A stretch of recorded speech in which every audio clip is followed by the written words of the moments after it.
और बढ़ते आगे, आज कमलनाथ भी चुनावी जनसभा में जुटे नजर आएंगे। खुरई में जनसभा को वो संबोधित करेंगे और कांग्रेस प्रत्याशियों के पक्ष में प्रचार करेंगे। और यहां पर कांग्रेस प्रत्याशी रक्षा राजपूत के लिए प्रचार करने भी आ रहे हैं।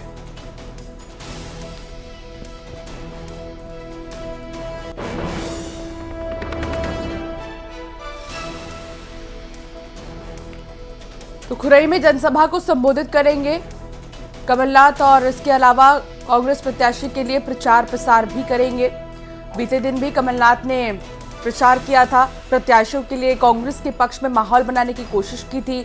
और ऐसे में अब ज्यादा वक्त नहीं बचा है, चुनाव के लिए भी वोटर्स पहुंचेंगे मतदान केंद्र और इसको लेकर भी तैयारियां इलेक्शन कमीशन की तरफ से लगातार जारी है। तो दूसरी तरफ पॉलिटिशियंस, राजनीतिक दल, पॉलिटिकल पार्टीज लगातार प्रचार प्रसार कर रही हैं।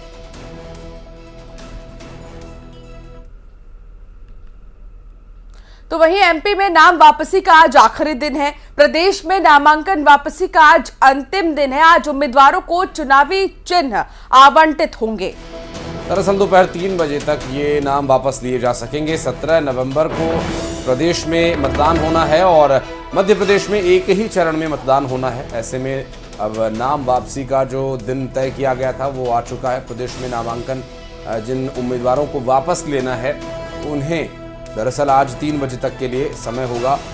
और इसके अलावा जो अब तक जानकारी मिल रही है निर्वाचन आयोग की तरफ से वो ये कि नाम वापसी के लिए 3 बजे तक का समय निर्धारित किया गया है। मध्य प्रदेश में नामांकन जिन लोगों ने भरा है और जिन्हें नाम वापस लेना है या इलेक्शन नहीं लड़ने का उनकी इच्छा है या किसी कारण से वो चुनाव नहीं लड़ना चाहते हैं तो वो उम्मीदवार अपने नाम वापस ले सकते हैं। चूँकि चुनाव चिन्ह आज उम्मीदवारों को आवंटित होंगे तो उससे पहले ये प्रक्रिया संपन्न कर ली जाए तो चुनाव आयोग के लिए ये सुविधाजनक हो जाता है। ऐसे में उन उम्मीदवारों को चुनाव चिन्ह आवंटित किए जाएंगे जिनके पार्टी के अलावा कोई चुनाव चिन्ह नहीं है। तो उनमें कुछ विकल्प अंशिका दिए होते हैं। विकल्प के तौर पर जो चुनाव चिन्ह बांटे जाते हैं, निर्दलीय प्रत्याशी होते हैं, कई नई पार्टियां होती हैं और जो पुरानी या जो राष्ट्रीय पार्टियां हैं या जिनके चुनाव चिन्ह पहले से तय हैं उन्हें औपचारिकता के तौर पर इसमें जाहिर करना होता है, मेंशन करना होता है। अनुराग श्रीवास्तव हमारे सहयोगी जुड़ गए, उनसे बात करेंगे। अनुराग,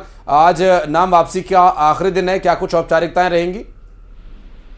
देखिए, नाम वापसी का आखिरी दिन है और दोपहर 3 बजे तक जो है जिन उम्मीदवारों ने नामांकन दाखिल किया है वो अपना नामांकन वापस ले सकते हैं। 3800 से ज्यादा आवेदन जो है चुनाव आयोग को मिले हैं और इनमें से कितने वापस होंगे इसी को लेकर आज नजर होगी, क्योंकि आज नामांकन वापसी के बाद ये तस्वीर साफ हो जाएगी कि किस विधानसभा सीट पर कितने उम्मीदवार बाकी रह पाते हैं। और नामांकन वापसी से पहले बीजेपी और कांग्रेस इस कवायद में जुटे थे कि कैसे ही रूटों को मना लिया जाए। जो पार्टी छोड़कर निर्दलीय दूसरे दलों में गए हैं उनको मनाने की कवायद जारी रही और आज ये कवायद कितनी असरदार होती है ये नामांकन वापसी के बाद स्थिति साफ हो जाएगी कि कौन सी विधानसभा सीट पर कौन सा उम्मीदवार खड़ा होगा और किस किस के बीच मुकाबला होगा। तो 3800 से ज्यादा आवेदन जो है नामांकन दाखिल हुए, लेकिन इनमें से कितने वापस होंगे आज दोपहर तक तस्वीर साफ हो जाएगी। ठीक है अनुराग, बहुत शुक्रिया जानकारी साझा करने के लिए। और बढ़ते हैं आगे टीकमगढ़ से। इस बीच एक बड़ी खबर, भारतीय जनता पार्टी के प्रत्याशी राहुल सिंह लोधी को एक बड़ी राहत मिली है। कांग्रेस प्रत्याशी की शिकायत रिटर्निंग ऑफिसर ने खारिज कर दी है। दोनों पक्षों की सुनवाई के बाद रिटर्निंग ऑफिसर विजय सेन ने खारिज की कांग्रेस प्रत्याशी चंदा सिंह गौर की आपत्ति। रिटर्निंग अधिकारी ने स्वीकार किया भाजपा प्रत्याशी राहुल लोधी का नामांकन फॉर्म। एक दिन पहले कांग्रेस प्रत्याशी चंदा सिंह गौर की शिकायत पर होल्ड किया गया था और अब राहुल लोधी का नामांकन फॉर्म खरगापुर विधानसभा के रिटर्निंग अधिकारी के पास दोनों पक्षों के वकील ने अपनी बात रखी है।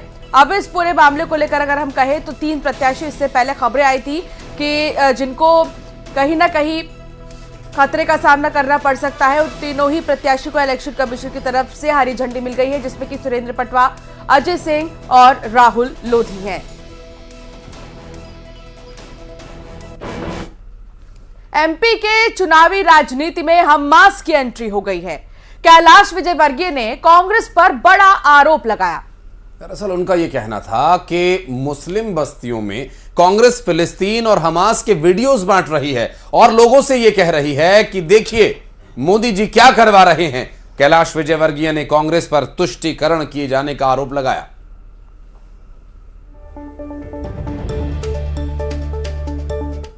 मुझे तो एक मुस्लिम कार्यकर्ता ने बताया कि कांग्रेस फिलिस्तीन के और हमास के ऊपर जो अत्याचार हो उसके वीडियो सप्लाई कर रही है सबको मुस्लिम बस्तियों में वहाँ की वीडियो सप्लाई करने की। देखिए मोदी जी क्या करवा रहे हैं।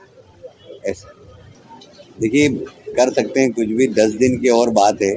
उसके बाद कमलनाथ जी को आप ढूंढोगे तो मिलेंगे नहीं। वो कहीं लंदन में बैठे होंगे या कहीं पेरिस में बैठे होंगे या कहीं न्यूयॉर्क में बैठे होंगे। वो उनको इस प्रकार की पॉलिटिक्स करने का उनका स्वभाव भी नहीं है। और कैलाश विजयवर्गीय के बयान पर कांग्रेस ने पलटवार किया। इंदौर में कांग्रेस के प्रवक्ता चरण सिंह सप्रा ने कैलाश विजयवर्गीय के बयान को मानसिक दिवालियापन बताया और उन्होंने कहा कि हार के डर से वो हताश हो चुके हैं और ध्यान भटकाने के लिए ऐसे बयान दे रहे हैं। सुनिए उन्होंने क्या कहा। देखिए कैलाश विजयवर्गीय अभी बहुत ज्यादा हताश हो चुके हैं, हारने की कगार पर हैं, उनको भी पता है। इसीलिए हताशा में वो ध्यान भटकाने वाले बयान दे रहे हैं। ये बेबुनियाद बयान है, आधारहीन बयान है और कैलाश विजयवर्गीय को पता है कि अगर इस तरह की बात करेंगे तो वो कहीं ना कहीं पोलराइजेशन या ध्रुवीकरण करेगा। इस चुनाव को ध्रुवीकरण करने का प्रयास ये कैलाश विजयवर्गीय कर रहे हैं। आज हमने जो मूल सवाल उन पर उठाए हैं कि आपने दो मुख्य केस वो आपने एफिडेविट में क्यों नहीं उसका उल्लेख किया।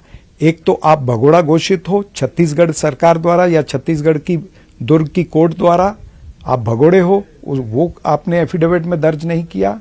और दूसरी बात, पश्चिम बंगाल के अंदर जिस गरीब महिला ने बलात्कार का आरोप लगाया है और बलात्कार का आरोप ही नहीं पुलिस स्टेशन में केस दर्ज है, उस केस का भी आपने एफिडेविट में उल्लेख नहीं किया। ये दो बातों से कैलाश विजयवर्गीय जो है परेशान हुए हैं, तो परेशानी में वो इस तरह का वक्तव्य कर रहे हैं। इंदौर के चुनावी रण में अब दादा टैक्स की एंट्री हो गई है। दरअसल विधानसभा 2 के कांग्रेस प्रत्याशी चिंटू चौकसी ने बीजेपी विधायक रमेश मेंदोला पर निशाना साधा है।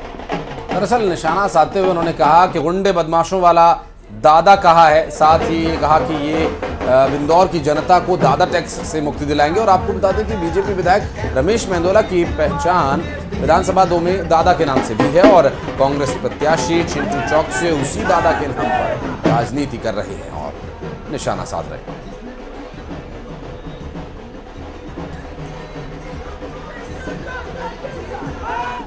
देखिए जैसी जिस आदमी की नियत और जैसी जिस आदमी की सोच, आदरणीय कैलाश जी की सोच कितने घटिया लेवल की, कितने निम्न स्तर की, वो समय समय पे बताते हैं। जब उनने बोला था कि लड़कियां तो बॉयफ्रेंड चेंज करती रहती है, समय समय पे 7-8 दिन में कोई ना कोई बम फोड़ते रहते कैलाश जी। तो कैलाश जी तो कांग्रेस के लिए संजीवनी बूटी है। उनने सुपारी ले रखी पूरी बीजेपी को सुपड़ा साफ करने की। और बढ़ते आगे, झाबुआ विधानसभा में कांग्रेस के लिए एक अच्छी खबर। दरअसल टिकट